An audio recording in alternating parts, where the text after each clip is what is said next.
admits part of the problem. A great conversation, by the way. That's yours. Thank you. With Sarah.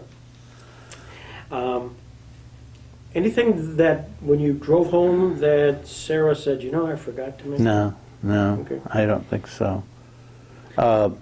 Today, I'd like to especially cover the mayor time, but no, I don't think so. Okay. You come back from Duke University and New York University School of Law in 1964. And what was the sequence of events which I guess got you back to Jamestown? Well, I was clerking in a big New York City law firm, and they did make me an offer to come on as an associate, but it seemed to me at that time at least it'd be 5 years at least before you ever met a client. You know, you were doing the research and the background work, and that didn't appeal to me very much. I would have liked to gotten an offer in Buffalo or Rochester or someplace, and I don't know if how actively I pursued it. I don't recall, but we ended up a decision between Jamestown and New York City.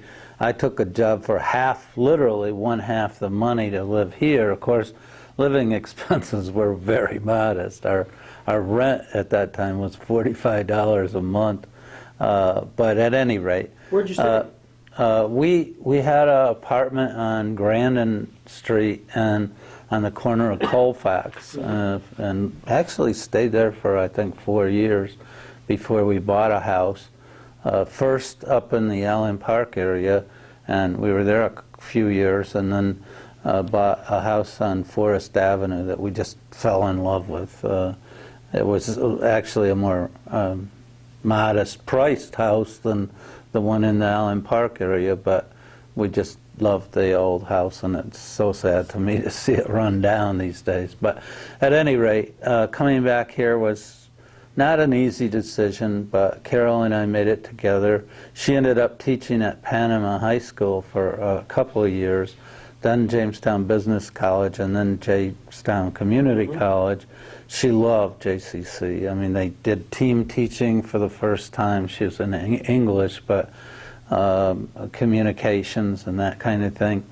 And I, for a couple of years, I was Associate Corporation Counsel for the city.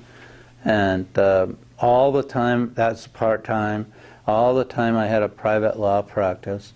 I was probably one of the first younger lawyers to come back. Bob Sharp and not Sam Alessi, Bob Alessi came back about the same time as I did, but there hadn't been younger lawyers coming back at that time, and it was funny.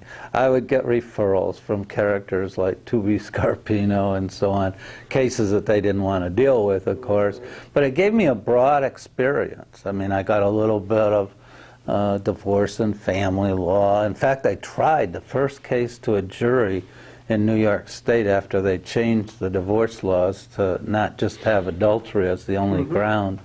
That was up in Mayville, a couple from Mayville. That was quite an experience. But then I was solely in private practice for a couple of years, and then Bill Arison talked me into, when he was public defender, to coming on as an assistant with Bill, and that was a great experience. I didn't have much criminal law experience, and it's like being thrown into a swimming pool. I mean, I tried a case to a jury on a felony charge a few months into being an assistant public defender.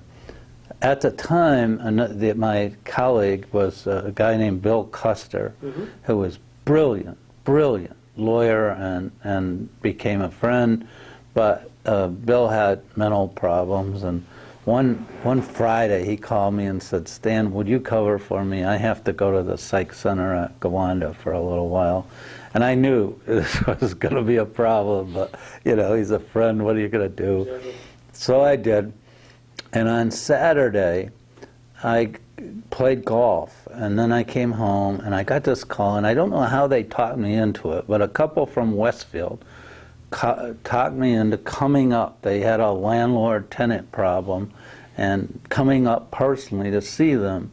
And it's a beautiful June day, and I pull up, and the sheriff is just finishing putting all of their belongings out on the lawn. And I walked up to him and I said, "Well, I see you do have a problem." They said, "Oh no, Mr. Custer said if this ever happened, we've got them right where we want them." I thought, boy, that is faith in your lawyer. But I tell that story because fast forward to the Cuomo administration, I told Mario that story, and he loved it. And every time we'd really get into deep doo-doo, he'd whisper to me, "Now we got him right where we want him." The worse the situation was, the more we would tell that to each other. And at one time, Ed Koch said, I don't remember what the issue was or anything, but he says, "What the hell are you guys laughing about?" So I told Ed the story, and he loved it too. But at any rate, I practiced for 5 years before I became mayor, and it was a great experience. I had a broad exposure to the law.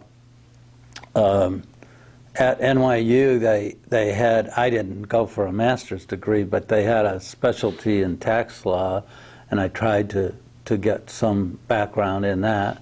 And that was one thing that very few Jamestown lawyers did at the time anyway. And so I had a couple of matters in tax court, but everything, estates and every kind of imaginable general practice of law.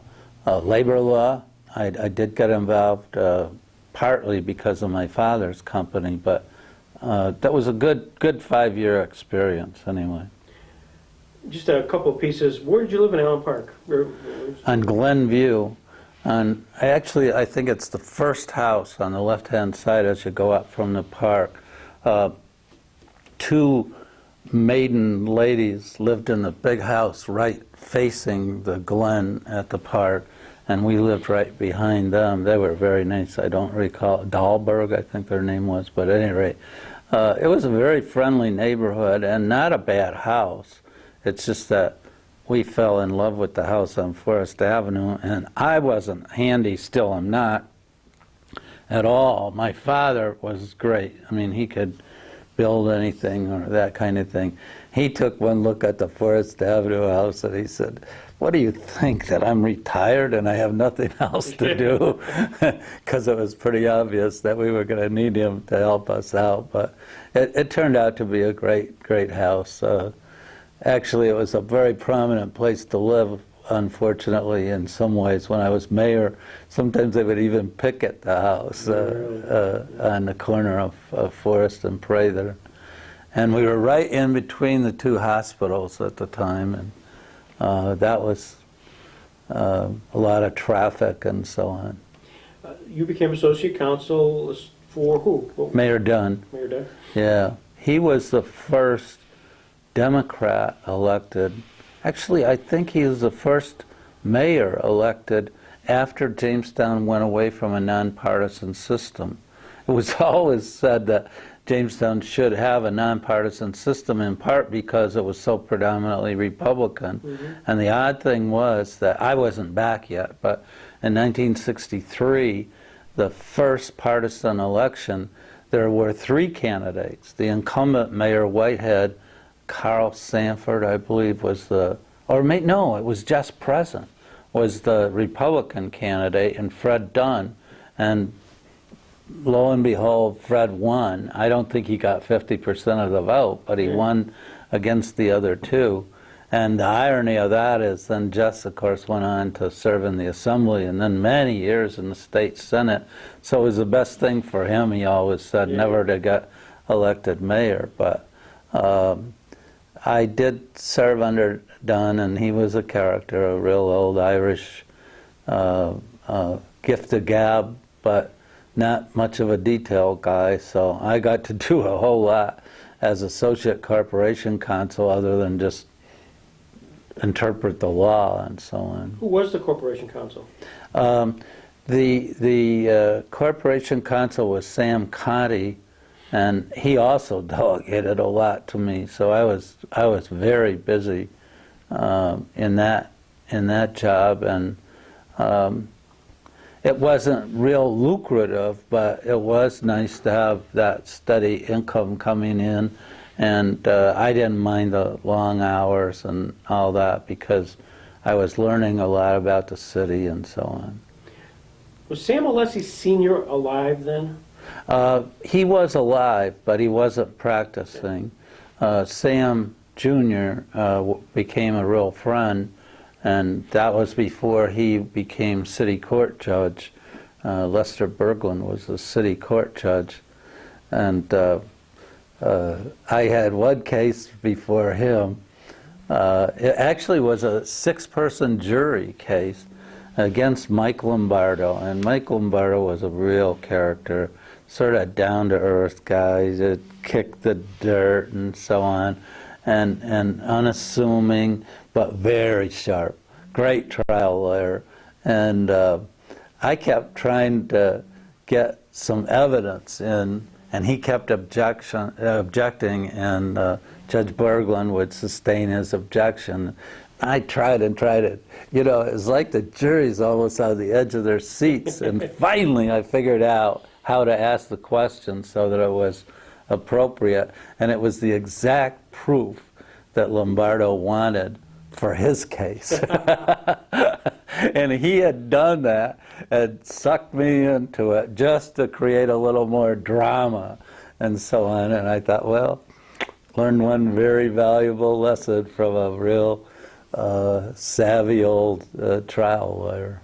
Were the Calcrofts around then? Ernest Calcroft was. There was a round table in the corner at the town club, and a whole bunch of real characters, including Fred Dunn, would go there most every day for lunch, and they would pick on people. When I became mayor, they'd invite me over and pick on me, but Calcroft was a brilliant man, a lifelong bachelor, and the story they'd always get him on, because he could argue, he'd even out-argue Carl Blomquist and some of the old characters, but they'd always get him on the fact that there was a fire in the prominent house of ill repute in Jamestown, and Ernest Calcroft was seen climbing out the upstairs window. Of course, he denied it. Of course, yeah, but they would bring that up anytime they felt trapped by the brilliance of his arguments. Lawrence Carlson, was he? No, I think he had retired or died by that time. Al Ford was your the attorney you worked with when you came back. Why Al? Well, he was my dad's lawyer. Dad's lawyer originally was Warren Johnson, who ironically lived in the house where we live now and have for the last 15 years since we've been back here. And he died at a young age. I think he was a single practitioner, and when he died, Dad was right in the process of forming Dowcraft. And I don't know just how he knew Al Ford, but he engaged Al, and he did a good job. And then between my second and third year in law school, I came home and interned with Al. And he had a general practice, and he was willing to offer me to, as soon as I would be admitted, to be a partner. And that's unusual for that day anyway. Of course, in New York, you'd have waited 7 years or so to find out whether you were going to become a partner. And so I did join him. He had about 15 years experience.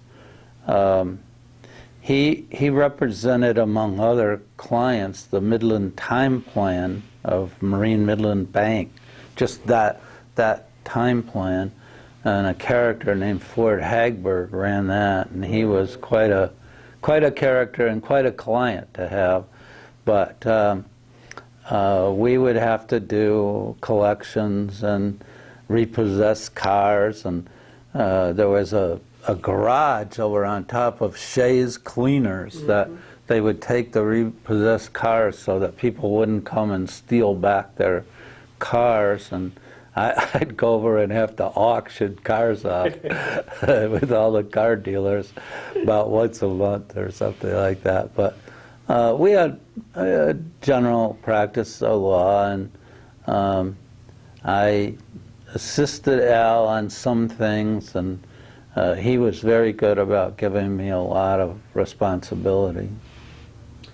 Fred Dunn is followed in the mayoral by, was Charlie Magnuson? Yes, So Charlie, a Republican, right.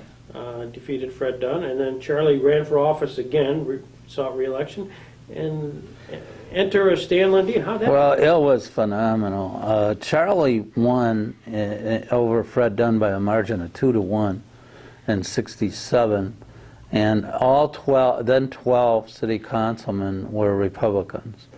And you know, are you going to run 2 years later against somebody that won by 2-1 and with the entire council of the other party? There were some people urging me to do it. Two doctors actually, Dr. Barone, Tony Barone, and Bill Tracy, who was the pathologist at the WCA, a dear friend, who died fairly young, and others that were prominent. Not so much Al Ford, although when I was thinking about it, of course I went to Al and I went to my dad, and they both thought it was a wonderful thing, an opportunity, or however you would look at it. Naively, I think Al and I thought that I could practice law part-time and be mayor. Well, I figured out real quick that that wasn't possible, because at that time, just think about it, Greg, the city of Jamestown had the only city-sponsored community college, the only municipal electric system generating its own power in New York, one of 4 cities to have the local social services district, an airport, a bus system, and a whole bunch of other things that were not typical for a small city. So we had and a general hospital with 600 employees. That was my biggest problem, was the hospital. We were subsidizing the general hospital about $500,000 a year in just cash subsidy as a part of the city budget. And I went to the board, and I was on the board and appointed the board and so on. I went to them and said, this is going to end. I mean, I'm not saying next year, but I'm saying in 2 or 3 years this is going to phase out, and this hospital isn't going to be on the city subsidy. Oh, you're an enemy of the general hospital. No, I'm not. I'm not trying to be, but you know, it's just intolerable to have this kind of a fiscal burden. And we tried to merge it with the WCA. That failed, in spite of the efforts of Murray Marsh, who was then the CEO at WCA, and myself as mayor. And it came down as funny little issues, like the name of the surviving hospital. Why can't we call it the Jamestown WCA Hospital or whatever? And of course the board was a big issue, because at that time they had never had a male member of the WCA board. It was all women, and it was about the most prominent woman appointment in town. And for some reason though, Chuck Hall, who was our finance director, and his family were never a part of that. And so Chuck came up to the hospital when we were arguing back and forth between the general and the WCA. He came up to the hospital, and all these older partisan general people were very suspicious of this guy who grew up in one of the prominent families in Jamestown.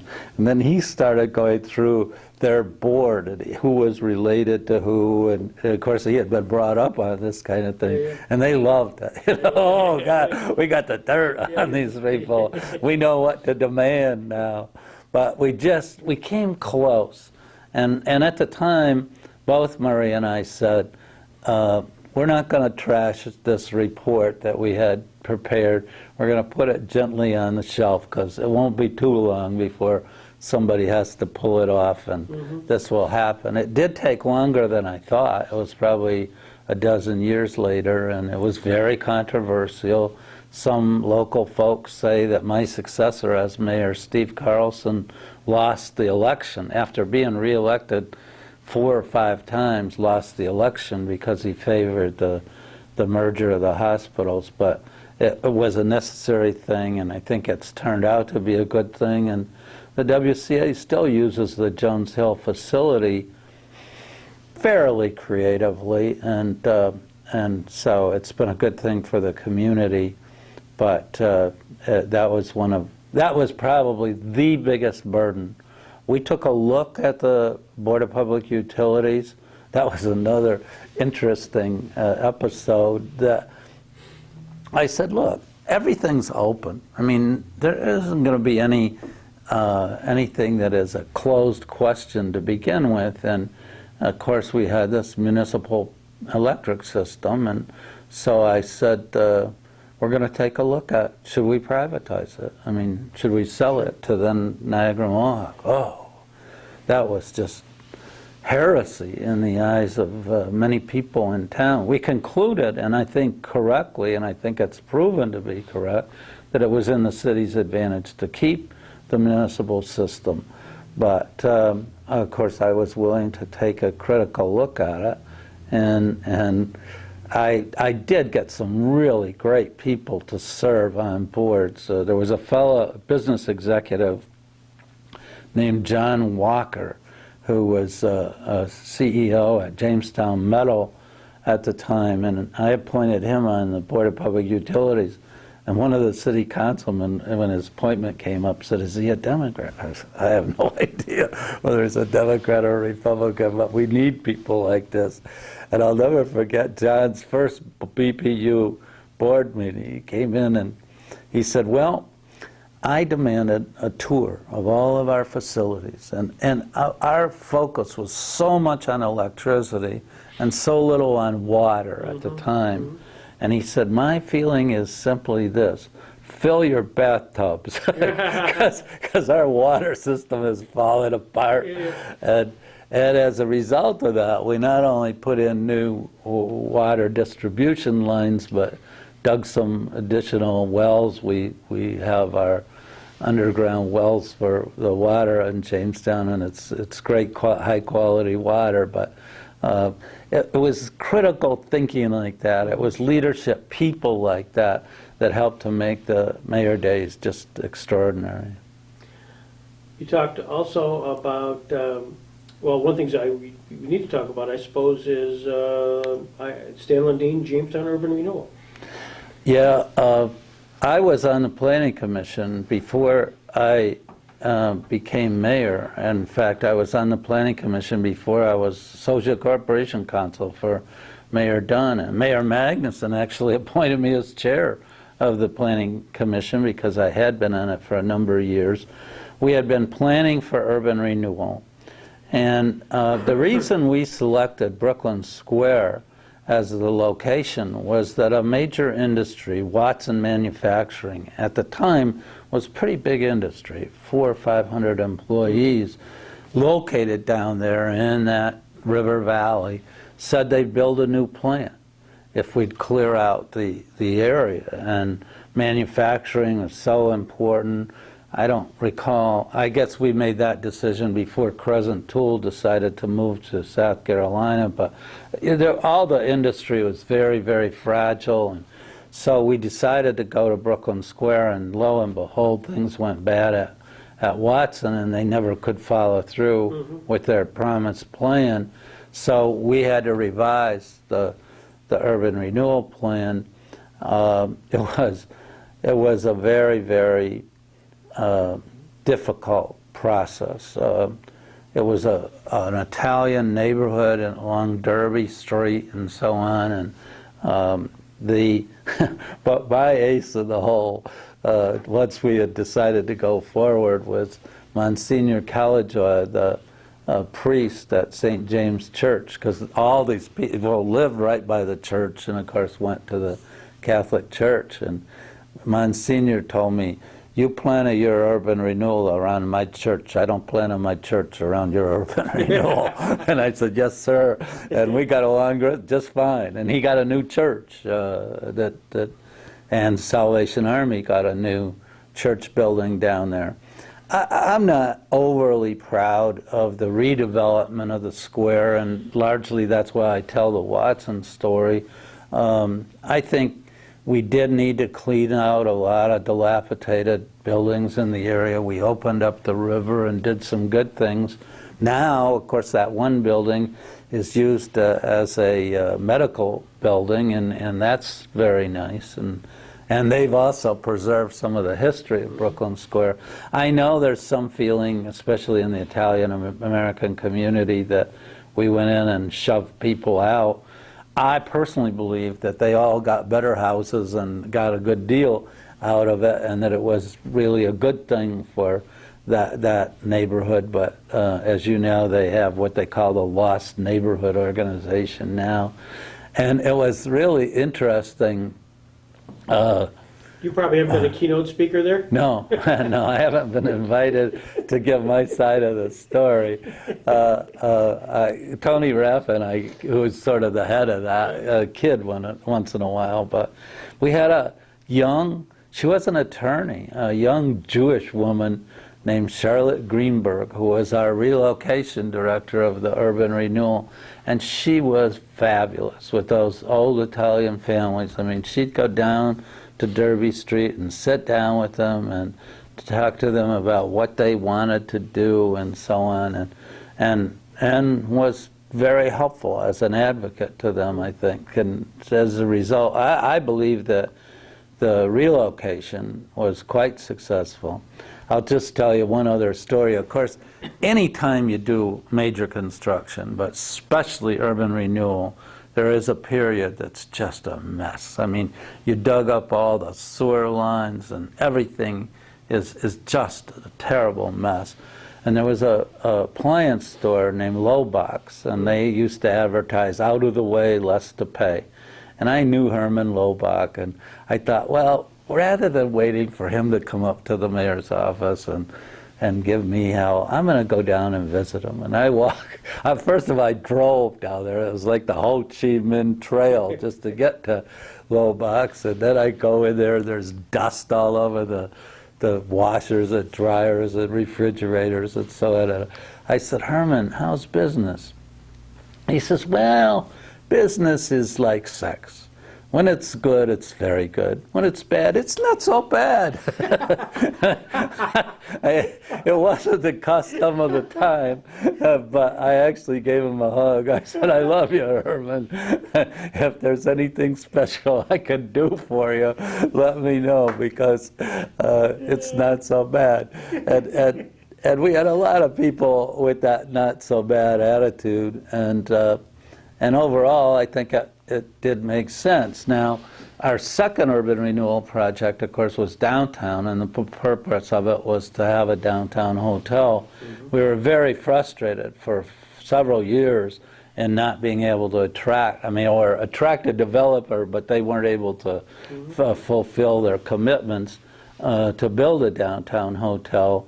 In fact, in the last election, I think I ran for mayor. Sam Clara ran against me, and his platform was the Phantom Hotel, because we had talked so much about it and it hadn't happened yet. It did immediately after I left. I don't think there's any connection necessarily, but it was in Steve Carlson's administration that we got what was then the Holiday Inn to come in and build a hotel. And I think that is important, to have a major downtown hotel, and probably in retrospect should have been our first urban renewal project, but then we didn't know about the Watson's episode. One other story about urban renewal that I think is ironic. Sears had just moved to the Chautauqua Mall from their 2nd Street location that's now the Jamestown Post-Journal, and So we didn't have, well, we had Bigelow's, but we didn't have that kind of a downtown retailer. And there was this company out in Arkansas, and we got talking to them about coming into the urban renewal. And they said, not only have we never developed a store east of the Mississippi, but we've never done an urban renewal. And ironically, that is Walmart that we were Is that talking right? to. Oh, right, yeah. And so we had a shot. I don't really recall just exactly what hurdle we didn't overcome, but they were looking to come to the east or, out of the south and southwest. And I don't honestly recall. We had a very favorable report. I remember that was like a 44-page report that we gave to them, as well as to the hotel developers for the downtown hotel, that said Jamestown, New York is maybe the best downtown location for sort of a commercial or hotel development anywhere in the eastern part of the country, but don't ask anybody there because they'll tell you everything that's wrong with the place. Interesting. Aside from the, by the way, my dad used to, as a kid, worked at Gunnell and Carlson, so that whole Brooklyn Oh, Square, yeah. my It was a great place. There were a lot of wonderful places in Brooklyn Square. Gunnell and Carlson had baseball scores up there in chalk on the blackboard, and across the street from that was the old city market, which, if we could have preserved things, would have been phenomenal. I mean, there is a market like that on Capitol Hill in Washington and so on. And then Lundquist Hardware was an unbelievable place. I mean, you could go into that place and say, have you got this kind of a bolt? And somewhere up, and they know exactly what bin it was in somewhere up there in Lundquist Hardware. So, and Just Present and his family had a big presence in Brooklyn Square, and he really worked with me on a lot of, you gotta know this, you gotta know that. But a number of them were actually ready to go about the time we did the renewal. Was the Gifford Building still up by then? Yes, it was, yeah. Was there much in there? No, there was nothing in there. Yeah. And it was one of the deteriorating buildings. Because that clearly was, as you're coming down the hill, that was the focal point. Yes. And was that, aside from the financial assistance you were getting, or encouragement, I guess you were getting to do this, what else was there that was going on? You got Watson's, were there any other sort of... Yeah, there were other developers that were interested. Of course, Nelson Brothers Lumber expanded, and that was significant at the time. And there were other developers interested. I mean, in addition to the two churches that I mentioned, there were a number of developers interested in Brooklyn Square. And of course, there's been significant changes. Originally, on the west side of Main Street was a restaurant.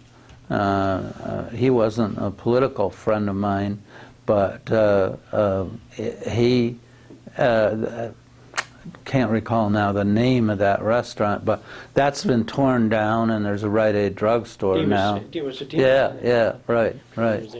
Chris Demas? No. It was his brother, I think, Louis Demas. Yeah, I think it was Louis Demas. Yeah. And he didn't like me, but he wanted that location and got it.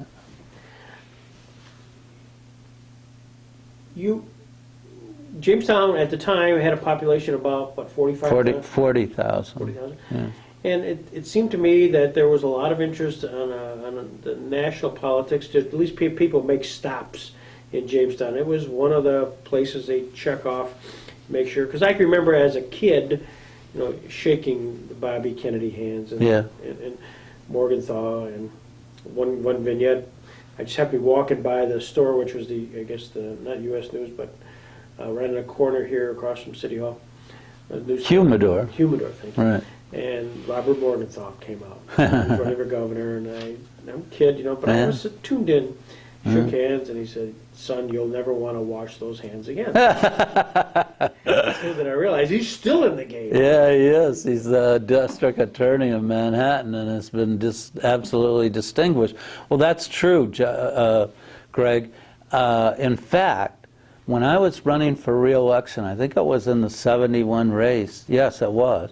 I got Senator Jackson from Washington State to come here to Scoop Jackson to come to our fundraiser here in Jamestown. And he was starting to run for president, is what he did. But you would think today, especially Jamestown, I mean, they'd go to Buffalo, they'd do the thruway, you know, Buffalo, Rochester, Albany, and then mainly down in New York City area. But we did get a number of gubernatorial candidates and Senate candidates. Of course, I had just returned to this area in 1964, you mentioned Robert Kennedy, and I had been somewhat active in the 1960 Kennedy campaign, and somehow they kept track of me enough to know that I was here in Jamestown, and I got this call from this character by the name of Jerry Bruno, who started out as a union guy in Kenosha, Wisconsin, and somehow hooked up with the Kennedys, first with John Kennedy and then Robert. And Bruno was running the upstate campaign for Bobby Kennedy's Senate campaign. Well, anybody that didn't live through that period, it'd be hard to understand, but John Kennedy was just tremendously admired by most Americans. I mean, and people all over the world. And then when he was assassinated, Bobby became just a huge figure. And so Bruno called me and says, would you advance Bob Kennedy's coming to Jamestown? I said, sure, I'll advance. Well, advance. I mean, usually the problem for an advanced guy is how do you get a crowd? Right. We got over 10,000 people, according to the Jamestown police, waited 2 hours. And on the corner of Cherry and 3rd Street, or near the corner, we erected a bandstand. And the biggest problem I had was, of course, not attracting a crowd, but how many people were going to get on that bandstand and be able to stand with them and so on. And it was just crazy. But Bobby Kennedy really cared about Jamestown. He went to bat and got some special money for the Prendergast Library and came here, met with a small group of us, and he turned to me and he said, I want to know what a retailer in Jamestown thinks.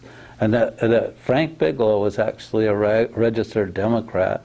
I went out to borrowed the phone at the library and called Frank and said, would you mind if Senator Kennedy stops by? Oh, no, great, great, great. So he did, and I think we were a significant stop, much more than we are today.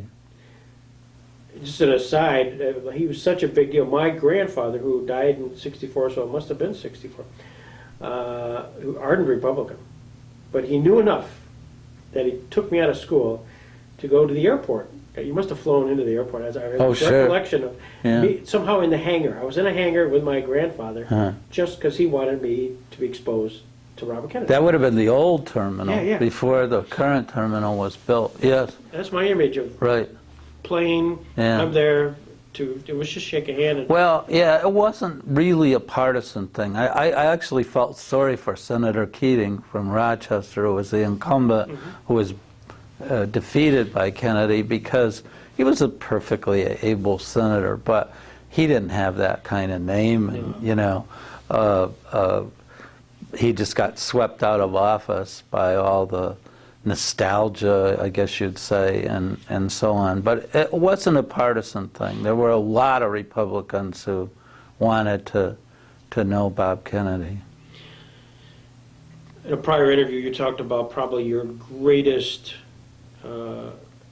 achievement as mayor was part of the Jamestown Area Labor Management Committee. Maybe we should just get into a little more detail as to what led you to sort of feel there was a need, and how did you formulate this? Well, I think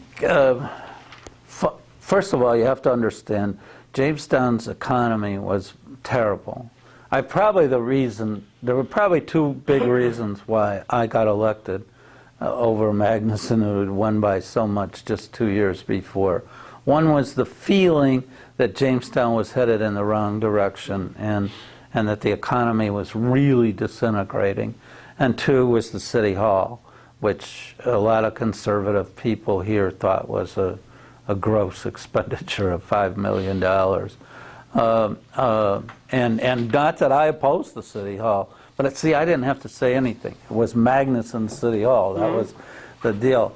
Well, as soon as I got in office, or maybe even before, it was evident to me that every economic development thing we tried ran into this obstacle. They said Jamestown has a bad labor climate. I heard bad labor climate so much I even fantasized BLC and thought of it like if it was a body odor, and if I could just find the right deodorant, we could overcome it. And then also there were a number of industries that were teetering on the brink of collapse. And labor unions were very strong. There was virtually no major manufacturing industry that didn't have a labor union. And so I decided that I was going to try to see if I couldn't get the manufacturers. I didn't really deal with the public sector or the others. I'll come back to that. But the manufacturers and their unions together and talk about maybe we could do something. And I got the Federal Mediation and Conciliation Service people in Buffalo who had mediated strikes here and so on. And to some extent, I think it was an undeserved reputation. I mean, yes, we had strikes, but not that much more than other heavily organized areas. But in any case, see, we were a contrast to places like Binghamton and Rochester, where IBM and Kodak were non-union places and so on. And at any rate, I got them together in the mayor's office, and they wouldn't even meet. The first time, they wouldn't meet together. I met with the manufacturers one day and the labor leaders the next day, and the only outcome of that was they agreed to meet with one another. And I'll never forget the federal mediator who helped me in the early stages of this, guy named Sam Sackman. And I had on the conference table a recorder. I thought, you know, this is the first meeting, this is historic. I was like a junior Greg Peterson, and we got to tape this. And first thing he did, he came in and he slammed it up against the wall. He says, this thing's got to go. You know, they'll never talk if there's a recorder here. And, you know, I was naive about those kind of things. And he was very helpful in those kind of regards. And some of the lawyers, Sherry Cadwell was fairly helpful. Ray Anderson, maybe you remember, sure, did a lot of labor work, was with Johnson, Peterson, Tiener, and Anderson. And people like that were helpful in the background. I mean, but we got together and we got to talking.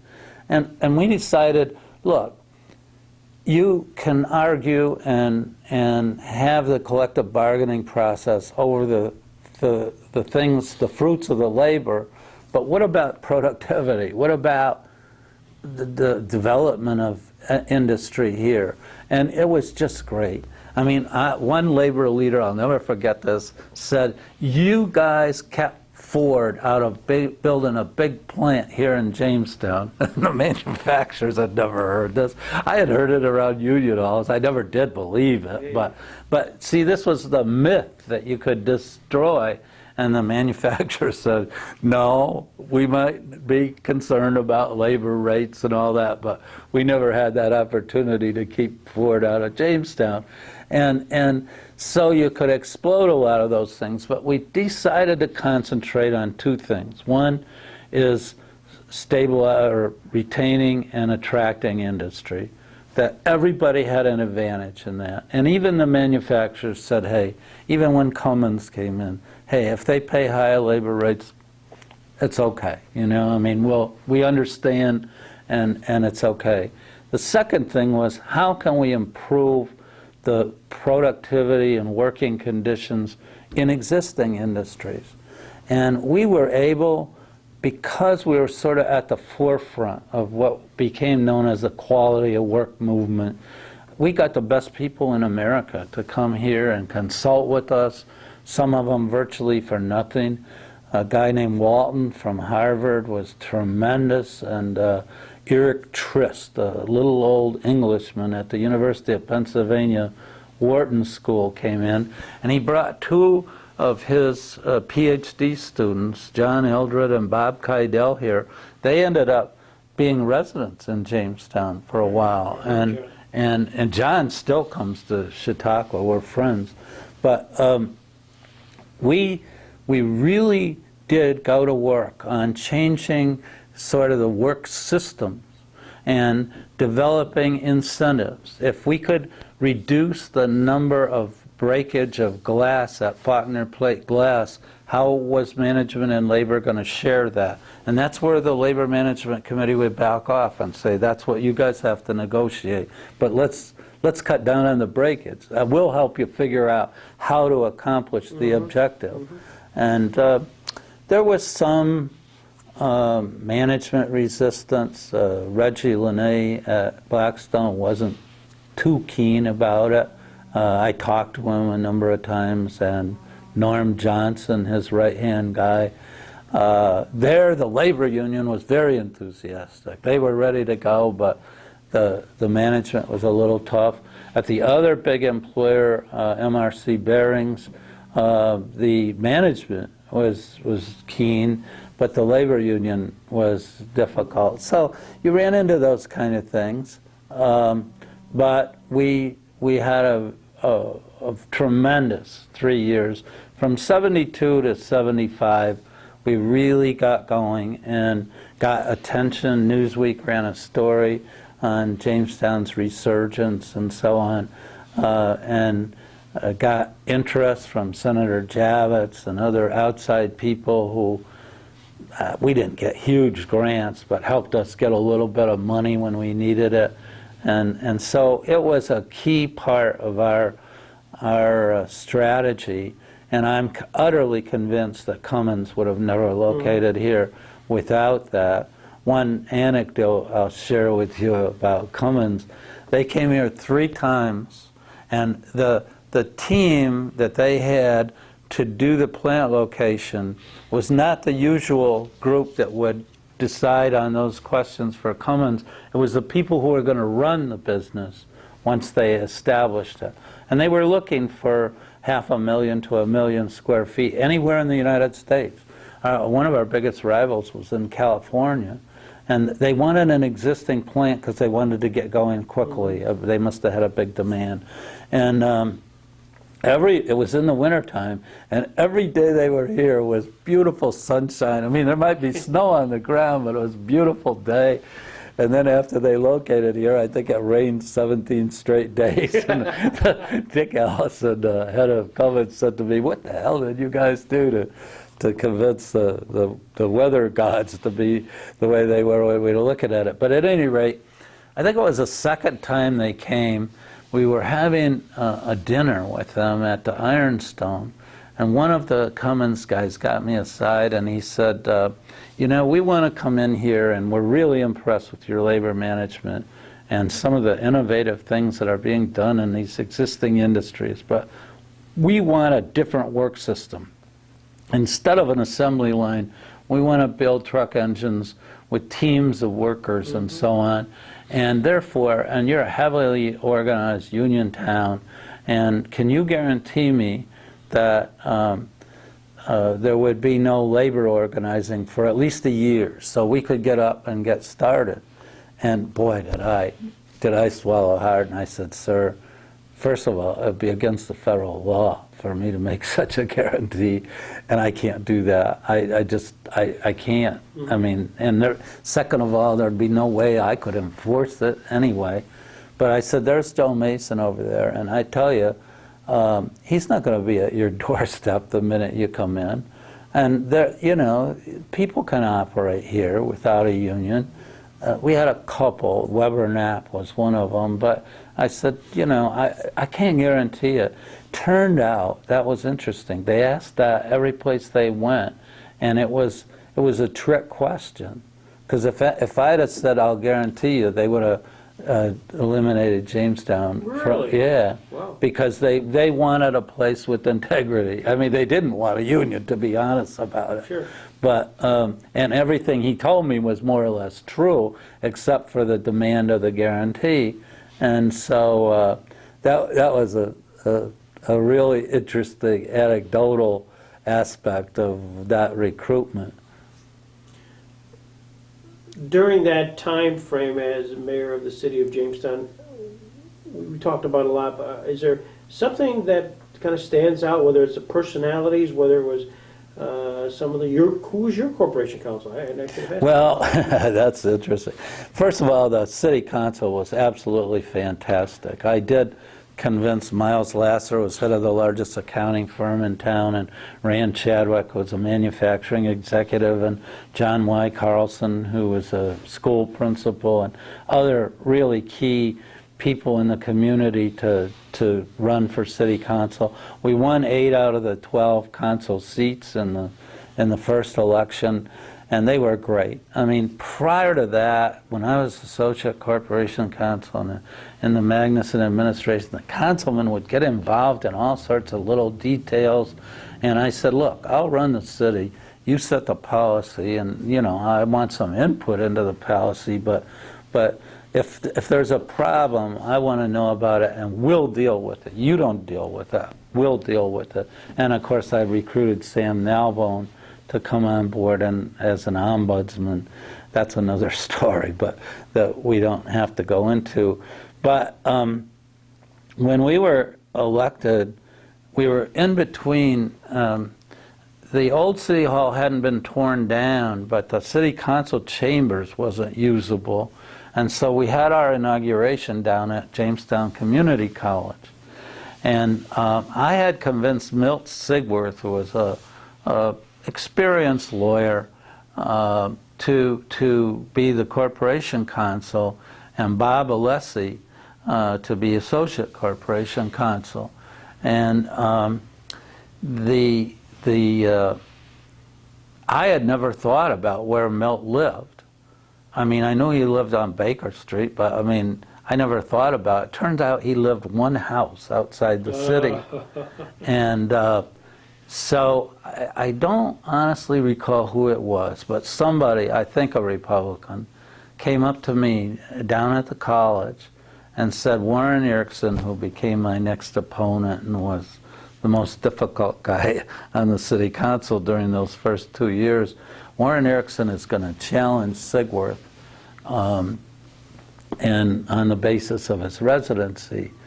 And I got Bob Alessi and Milt off in a room, and I said, well, I happen to know this because I was associate corporation counsel, and I know the city charter and all that pretty well, and there is a residency requirement for corporation counsel. I said, Milt, would you agree to be associate? There's no residency requirement for that, and let Bob be the corporation counsel. I said, we'll work it out somehow, you know, who reports to who and all that. And he did. He was terrific. I mean, he said, fine, whatever, you know, yeah, we'll work it out. And they did. Milt didn't stay on long, but I don't think it was because he was associate. He didn't. And I was able to recruit some really good lawyers, some really top people. Mark Hampton became associate corporation counsel. Bill Evans did after Mark, and some really good young lawyers to be associates. But Bob was corporation counsel for most of my administration. In the back of my mind, it seemed to me that, I don't know if it was a residency or was it property ownership, because I don't know, maybe it was just urban legend, but seemingly corporation counsel guys would sell the same little vacant parcel of land to each other. Is any truth to that? No, not that I know of. Yeah. That happens a lot. in politics. I mean, I'll never forget when I was in Congress, I discovered that most of the congressmen in New York City didn't live in New York City. And I confronted Charlie Rangel about it. He says, oh, hell no. We all live in Westchester. But he said, we get a little apartment, and that's where we vote. And so that might have gone on here, but not to the best of my knowledge, nor did it have anything that I know of to do with corporation counsel. It was a problem for me in making appointments, like the Jamestown Community College, the hospital board, the Board of Public Utilities. It was a real problem because so many of the people that you wanted, in fact, I mentioned John Walker on the BPU. He had to resign when he moved to Lakewood. And so that did become a problem, and thankfully the regionalization of JCC, for example, has allowed for appointments. Even the mayor can appoint people from out of the city. Highlights that we've missed during that mayoral time period? I think you have got a good flavor, and I'll tell you, it was the most exciting job I ever had. It was the best job I ever had, largely because you could come up with an idea and you could implement it and you could see how it was going. And I mean, in Congress you deal with policy and it's sort of vague, and as Lieutenant Governor you're number two, and not only that, but the state is one step removed from what I call the action level of government. And so being mayor was great. It was, and it wasn't as taxing on the family as Congress because of those two places. You had to be in Washington and you had to be in your district. As mayor, I was out almost every night, but I could come home for dinner.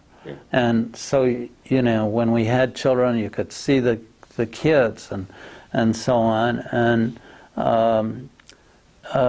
but it was a very, very intense kind of process, at least for me. I suppose some mayors just take it easy, but and with all those special responsibilities and trying to change so many things. We convinced the county to take over the airport. Dan Lincoln, who was had the largest local funeral home, was a Republican. They called him Board of Supervisors at the time, and he was a key guy in convincing the county that it was in their interest to take over the airport. On social services, which was killing the city financially, we had to go to the state legislature, and the 4 cities that had city social services district went and got the state legislature to mandate that the counties take it over. And of course Chautauqua County wasn't very happy about that. In many ways I wasn't either, because we had a wonderful social services department. For example, with regard to adoptions and things like that, they were just fantastic. And I didn't think the county was quite as good, but you know, financially we just had to do it. And we worked out a bonding scheme where they didn't take the entire financial responsibility immediately. It was phased in over 3 or 4 years, and Chuck Hall was very helpful in helping us to work that out. And there were all sorts of colorful times. Speaking of Chuck Hall, we would kid, he and I would kid each other about how we were investing city money in Texas Instruments and stuff like that, and somebody overheard us and took it seriously, and pretty soon I got a call from a lawyer who was going to sue the city over our administration of funds, and I said no, hardly. You couldn't find anybody more detail-oriented or tougher than Chuck Hall. He wasn't a lawyer at the time, but and in fact, we made the decision on the bonding for the city hall. I remember it was a 5-year bond anticipation note for about $5 million, and Chuck and I talked about it, and we decided there was no way. It was cheaper. The bond anticipation note was less interest than the bond, the long-term bond. But we said, no way are we going to take the chance that we get up to the fourth year and interest rates have gone up or something like that. And it did turn out to be the right decision, but I mean, we were prudent in saying how we were going to run things. And then he was succeeded by Joe Johnson, who's also a personal friend of to this day. That's an interesting story. Joe's father had worked for the BPU for years, and he came out of the Navy and applied. I think he had a CPA, had become a CPA, but at any rate, he applied for a job at the BPU.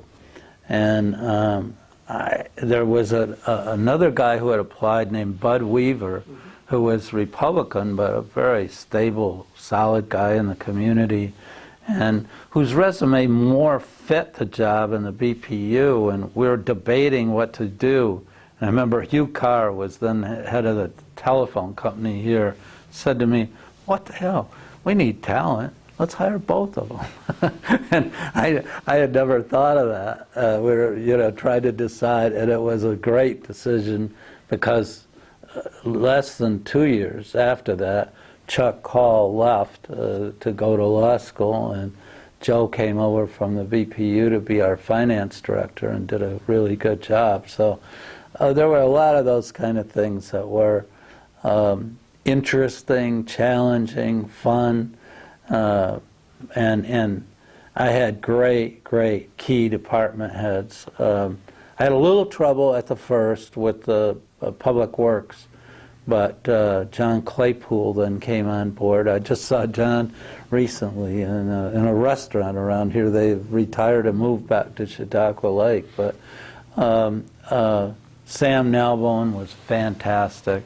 He did labor negotiations, but also problem solving for the community. We were the first community in America to have an ombudsman for the city, and it really did help us in a management way. For just simple example, that we discovered by getting all the complaints in one place that the complaints about snow plowing were pretty consistent, that one group of streets was always worse than another group. And it turned out the reason was they started plowing in the first group and then went on to the other. And we said, hey, why don't you reverse it and go back and forth? And you really wouldn't have known that if you didn't have that data, that information. And of course, Sam was just a fantastic guy and savvy. I always say, I really respect formal education, and so glad that our kids all have master's degrees and everything, but two of the savviest people I've ever known, in some ways smart